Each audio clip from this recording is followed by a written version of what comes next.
Why most fail to reprogram the mind. Language is a big part of reprogramming of the mind, and I want to share something today that's going to help you start understanding this better. I'm sorry. Oh, there you go. Wait one second. Here we go. So let's start with this live today. Hi, everyone. Welcome back to another episode of the Mind Engineer Community. Here, Tommy Walker sharing insight and tools on how the mind works and how to start making change. A big one today that I want to share is about language.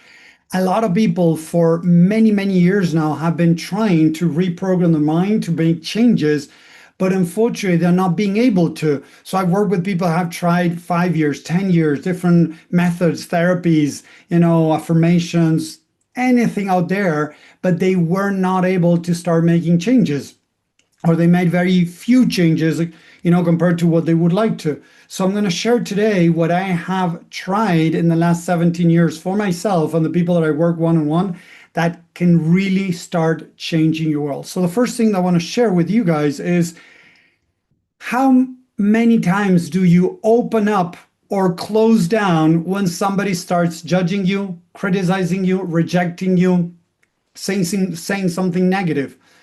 For most people, when you're judged, criticized, rejected, belittled, made fun of, anything like that is going to make you feel shame, and that is going to make you close yourself. That makes the mind close. So if it's so evident that if people talk to you like that and you close yourself, what do you think you're going to do when you do it to yourself? Think about that for a second. How are you going to react if you do that to yourself?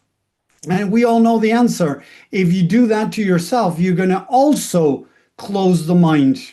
So whenever you're trying to change any type of behavior, instead of telling yourself that you need to stop that doesn't work, that it's useless, that it's no, whatever, it's, I need to get rid of this. Whenever you're rejecting a part of you, you are creating more pain. As you create more pain, and as the mind receives that as if were physical pain, more and more studies are proving that deep emotional pain is the same as physical pain. The centers in the mind receive that as physical pain. It does not distinguish between physical or emotional pain. So it feels pain. When I feel pain, the mind goes into shutdown mode, the amygdala starts firing, and we go into fight or flight mode.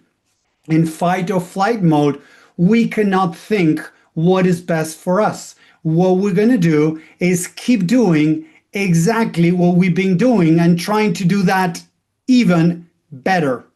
Yes, we try to do the same thing that we're trying to get rid of, but even better. So imagine that you have a drinking problem. And I work with a lot of people that have drinking problems, right? So they try to stop themselves by beating themselves up, telling some that is not okay, that they should stop because of Jesus, because of God, because of whatever. They got to stop that. And they might be able to stop, but they exchange that with another behavior, whatever that is, throwing themselves into work, studying spirituality, studying this, studying whatever, doing something to numb the pain.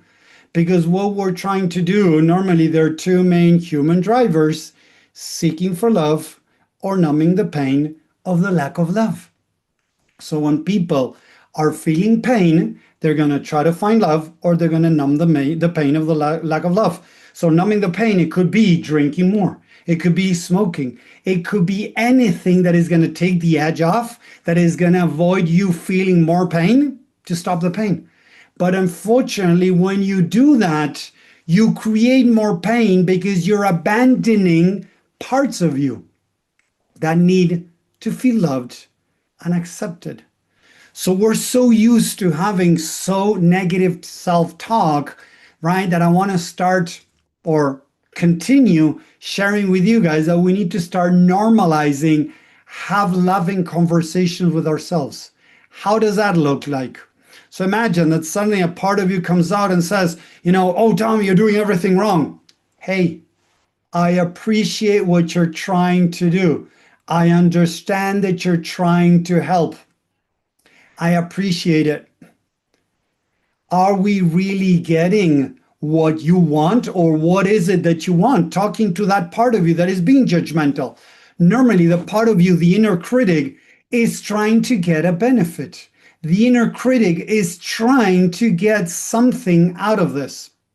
Yes, it is trying to make you feel better. It is trying to avoid, making a mistake, avoid the self-judgment, something. It is trying, although it sounds weird, what is the inner critic doing? The inner critic is trying to avoid you from doing something wrong so that then you don't beat yourself up.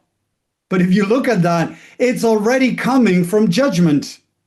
So you're in a cycle where you use judgment to try to avoid judgment. So you use judgment to try to avoid judgment. No wonders why you're not able to get out of it, how people are, getting rid of inner critic if they're feeding it. So remember, the inner critic is a part of you that was created to try to feel love and acceptance. Yes, the inner critic was created to try to feel love and acceptance, or numb the pain of the lack of love. And normally it's trying to, avoid pain or looking for love. So when you're attacking the part of you judging, the language that you're using normally is going to create more of what you don't want. You go into a loop, and it's a continuous loop that then you cannot find a way out. The only true way out is through love. And how does that look like? Having nice conversation with yourself. So again, hey, I get you that you're trying to protect us from being judged, criticized, or rejected by others. That's why you're saying that I, should be careful with this, I should be careful with that, or I shouldn't do this, or I shouldn't do that. I appreciate what you're trying to do. I appreciate your intentions. I am now realizing that it's not working for us. It is not getting us what you want. What if we try something different? How would you feel? Would you feel that the mind is opening up or closing down with that language? Please put it in the chat. Would that open your mind or close your mind? And I know the answer. I've been studying the mind for 17 years and work with thousands of people around the world, and I see it over and over and over again, that the way people talk to themselves is creating more pain, more loneliness, more shame, and sometimes they're able to change temporarily, but they end up going back to the same problems again. Why? Because they don't deal with the root cause. The root cause is that we're feeling pain. We might feel ashamed, we might feel guilt, we might feel some negative emotion that need to be dealt. So instead of shutting up the voice inside of you, bring it to the table, invite it to the meeting, create space for that part of you, explore with that part of you, understand that part of you. Seriously. So imagine a part of me comes on and says, Tom, you're stupid. Hey, I appreciate what you're trying to do. I appreciate that there's a good intention behind that. So tell me, please, what are your intentions? What are you trying to achieve? So slowly, as you practice that, that part of you is going to say, oh, Tommy, I don't want you to screw up. So then you avoid being judged, criticized, or rejected. Oh, hey, I appreciate what you're trying to do. But as you're judging me, the same thing that you're trying to avoid, aren't you creating it? Seriously, I would have that conversation with that part of me. That part of me would say, eventually, as it opens up, if you're able to, it would say, yeah, you know what? I just realized that, yeah, I'm getting more what I don't want. So what if we try something different? And most people that I work with suddenly say, but Tommy, what is something different? How does that look like? Is exactly what you're doing. Instead of attacking the inner critic, that part of you, fighting your mind, you are inviting the mind to align with a greater good, with a new way. And you know what? You might not know the way right now. I might not know the way right now. But with love, understanding, and support, you're going to open up to new ways. Because seriously, if you look back when you were a little kid, how did you learn things? By trying, trial and error. The thing, as we grow up, we grow older, a lot of people start getting scared of trying new things because what if they don't go well? What if they fail? What if I fail? What if I'm not good enough? What if start kicking in and we start being afraid of taking actions? And we're afraid of taking actions because you know what? Underneath, we don't want to be judged, criticized, rejected by ourselves. By ourselves. We're so scared of being judged, criticized, rejected by ourselves that we're avoiding maybe adventures. We're avoiding trying new things.